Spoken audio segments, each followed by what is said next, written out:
এই ঠিকাদার সব লেবারকে স্যালারি দিচ্ছিল। তখন মেয়েটিকে স্যালারি দেওয়ার আগে বলে, তোমার জন্য আমার কাছে একটি গেম আছে, খেলবে নাকি? তখন মেয়েটি বলে, কেমন গেম স্যার? সে বলে, তোমাকে 3টি কার্ড দেব আর আমি 3টি কার্ড নেব।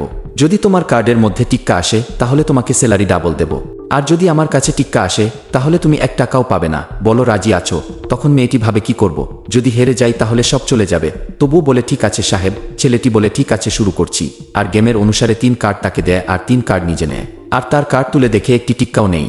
বলে, আমার কপালই খারাপ। এরপর মেয়েটি তার কার্ড তোলে। ছেলেটি বলে, দেখাও। আর তাকে দেখায়। দেখা যায় বাদশার কার্ড। এরপর অন্য কার্ড তোলে, দেখে 8 নাম্বার।